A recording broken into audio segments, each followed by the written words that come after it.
Saya akan melanjutkan penjelasan dari teman saya. Perkenalkan, nama saya Suci Faradiba Solihin dengan nomor NIM 060203200052. Saya akan menjelaskan tentang format penulisan awal karya ilmiah. Pada format penulisan awal karya ilmiah itu yang dimulai dengan halaman judul sampai dengan abstrak yang dapat dijelaskan sebagai berikut. Pada halaman pertama itu halaman judul yang berisikan judul, lambang atau logo, nama mahasiswa dan NIM, dan nama universitas. Halaman selanjutnya yaitu halaman persetujuan yang berisi judul karya ilmiah, nama mahasiswa dan NIM, tanda tangan, beserta kata-kata persetujuan. Pada halaman selanjutnya yaitu ada halaman pengesahan yang berisi bukti pengesahan administratif dan akademik oleh kepala univ yang berisi judul karya ilmiah, nama mahasiswa yang menyiapkannya, kalimat beserta ada kalimat pengesahan beserta tanggal, bulan, dan tahunnya. Dan bagian terakhir dari halaman pengesahan ini yaitu tanda tangan dan nama terang beserta stempel. Pada halaman selanjutnya yaitu halaman pengantar yang berisikan tentang informasi umum atau uraian singkat tentang karya ilmiah tersebut,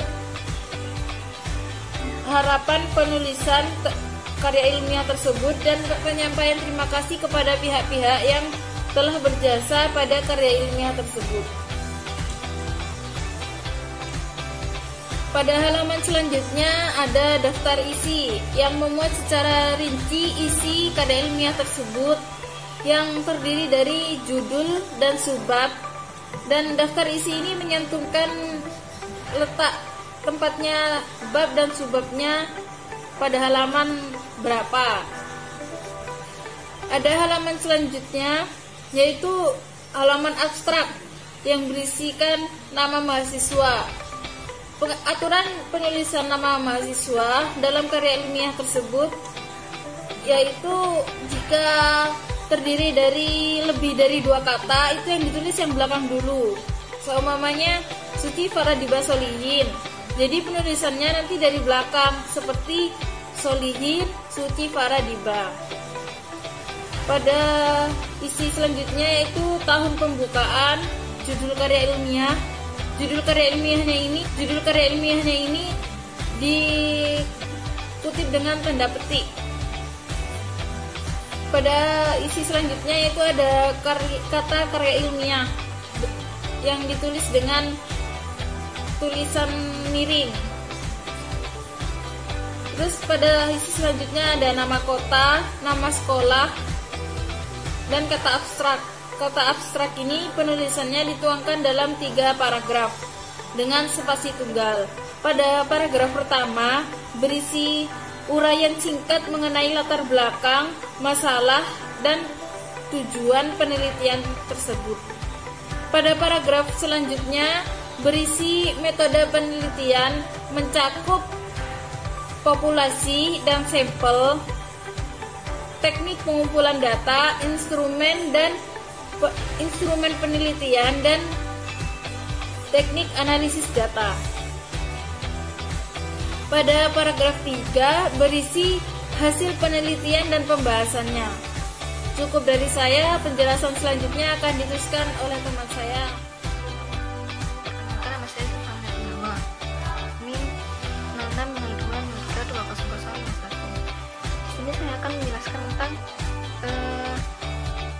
format penulisan karya ilmiah pada bagian pendahuluan. Format penulisan karya ilmiah pada bagian pendahuluan ini terdapat 3 unsur. Yang pertama yakni latar belakang, yang kedua rumusan masalah, yang ketiga tujuan penulisan masalah. Yang pertama, format penulisan pada latar belakang. Latar belakang ini adalah pokok penting yang harus ada pada pendahuluan, sebab latar belakang merupakan topik, atau pada latar belakang kita dapat mengajak para pembaca karya ilmiah mengetahui apa yang akan dibahas pada karya ilmiah tersebut. Yang kedua, yakni perumusan masalah. Perumusan masalah yang ditulis itu berupa pertanyaan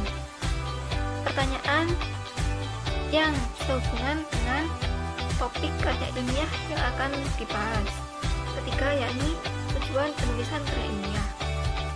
Tujuan penulisan karya ilmiah ini ditulis dengan mengungkapkan sebuah pernyataan yang berhubungan dengan pertanyaan pada rumusan masalah. Misal, rumusan masalah tersebut ada dua, maka tujuan penulisannya juga ada dua, dan begitu pun seterusnya. Jika rumusan masalahnya ada tiga, maka penulisan tujuan makalah karya ilmiah tersebut juga ditulis tiga. Sekian. Kali ini saya akan menjelaskan bagian dari pembahasan. Bagian ini berisi uraian pokok dan permasalahan yang telah kita buat di awal tadi. Pembahasan di sini harus sesuai dengan latar belakang, rumusan masalah, dan tujuan yang telah kita tulis di atas tadi. Karena setiap komponennya akan berhubungan dan akan menjelaskan apa yang telah kita tulis. Warahmatullahi wabarakatuh. Kembali lagi bersama saya Sylvia Aminatus Zahra. Pada kali ini saya akan mempresentasikan tentang format penulisan karya ilmiah pada bagian penutupan. Pada bagian penutupan ini terdapat dua unsur yang dapat kita tulis. Yang pertama, yakni kesimpulan. Penulisan pada bagian kesimpulan ini dapat kita lakukan dengan penegasan kembali atau meringkas dari apa yang telah dibahas pada pembahasan karya ilmiah tersebut. Yang kedua, yakni saran. Pada bagian penutup ini dapat disertakan saran sehubungan dengan masalah yang dibahas.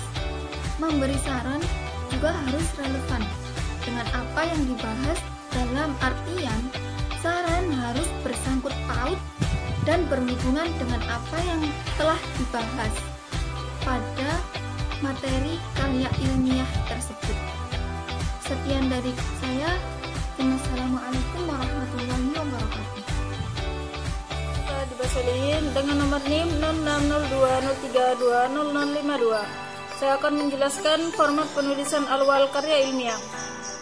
Acuan merupakan gagasan-gagasan di dalam teks yang bermaksud untuk menjelaskan pengakuan gagasan penulis awal bahwa penulis tersebut meminjam, bukan memplagiat atau menjiplaknya. Maksud selanjutnya yaitu memberitahukan kepada khalayak pembaca karya tulis artikel ataupun laporan penelitian tentang siapa dan di mana gagasan tersebut diambil.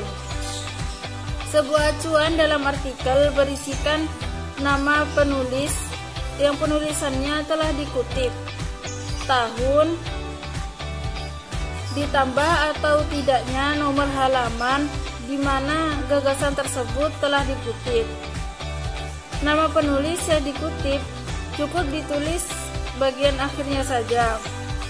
Acuan ini dapat dituliskan pada bagian tengah atau akhir kalimat kutipan, ditulis secara terpisah pada kalimat kutipan yang melalui tanda buka tutup kurung. Contohnya sebagai berikut.